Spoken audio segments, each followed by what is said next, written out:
In my last 1.5 decades, then I realized the rhinoplasty is one of the most difficult subject in all of facial plastic surgery. Then I realized why the rhinoplasty is one of the most difficult step. So many times, because I am the founder secretary of the Rhinoplasty Society of India, so many times we discuss.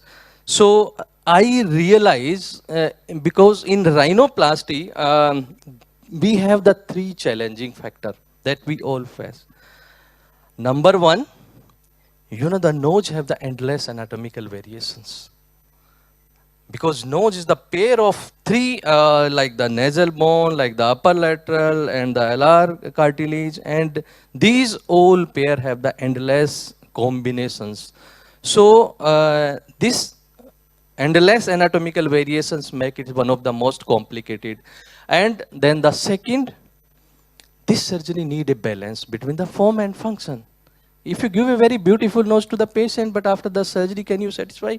No. So the patient need the both, your functional and the cosmetic both. So you need a 3D complete knowledge of the anatomy. And the third factor that make more complicated, uh, you are doing the surgery, but your result matched with the expectation of other mind thinking. So these three factors really, the rhinoplasty make one of a challenging surgery in all of the facial plastic surgery. The question then, how you start your rhinoplasty career? I personally realized how you start the rhinoplasty career. Number one, first step after your post graduations. First, you have a teacher, you have a guru. You choose a teacher, a guru. Number one. Number two, you read one or two good books. I recommend two books. One is the Rollin Daniel textbook. Rollin Daniel have the two book. One is the Atlas and one is the textbook. Textbook is the good book. You read one or two times the Rollin Daniel, and another is the dissection manual of Dean Torumi. That is also a good book. So you read these two books 2-3 times. You know all deformity, all instrument, all terminology. And then third, you watch the YouTube videos, because earlier don't have, now you available. And then you attend the basically the cadaver dissection course. And then last, then you attend the hands-on sessions. So at least you should start the course, start the rhinoplasty. Now, once you start the rhinoplasty, then how you improve your result.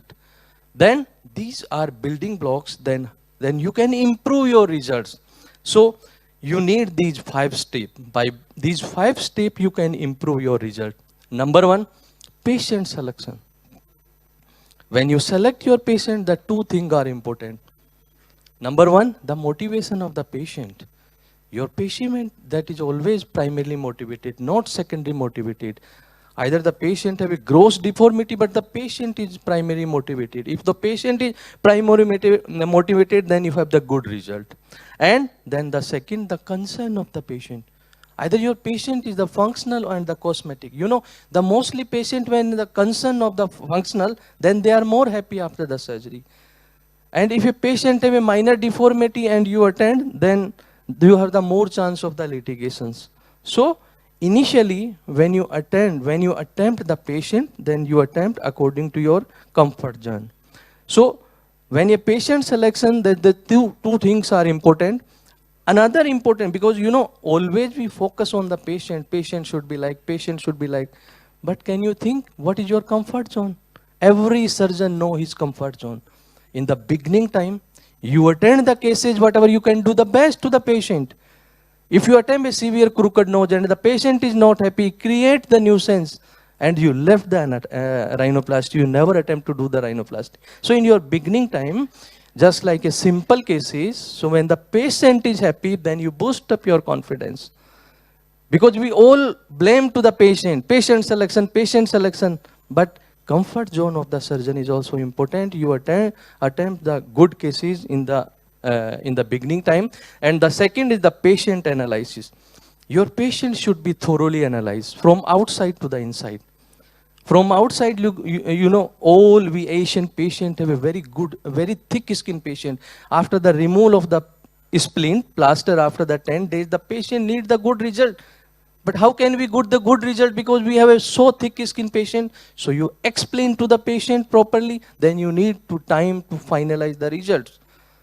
Then after the soft tissue envelope, then inner framework examination is also important. You should have a sense in your mind, like my patient have in this upper lateral cartilage deformity, my patient have the this nasal bone deformity, whatever according to that. And the third, the inner examination of the nose is also important. You know, after the COVID, lot of the patient have anosmia. And if your history is not good, or your examination is not good, then a patient blame of you. So internal nasal examination is endoscopic nasal examination is very important, because all of the ENT guys, you have endoscope in your OPD, so no problem. But some plastic colleagues, they don't have the, so they miss the finding of the intraturbinate, the posterior septum deviations, and sometimes you have any septum perforation. So the patient analysis and you make a precise diagnosis. This is the second step. Now, the third step, your operative steps. You jump a little bit osteotomy, a little bit tip work, then inside work. No, you should have your sequential operative step. Infiltration, opening of the nose, septum work, bony vault modification, mid vault modification, tip modification, and then closing the nose. So you should go systematic. So I create the 7 golden steps. So after this slide we discuss. And the fourth step, outlook analysis. This is very important. How you analyze your outlook analysis? You need photographs, high quality reproducible photograph.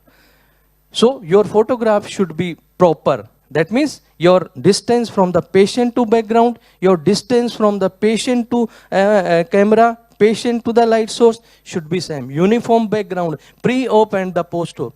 Because all of you have the Android phones.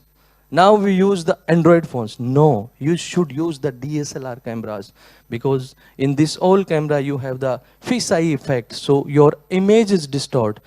So, and your old photograph, that should be properly documented in your PC, because after that 10 years, when your patient comes, then you forget and you couldn't find your photograph. Okay? And then the second important thing, your precise operative sheets in your own handwriting. What you cut, what you add on, what type of the suture you use. This is the fourth important step. The last step, critics. This is the learning. What is the critics? You know, sometimes there is situation. After your crooked nose, when you remove the plaster, then your patient is happy. But you are not happy. And you realize in your mind, still little bit deviations.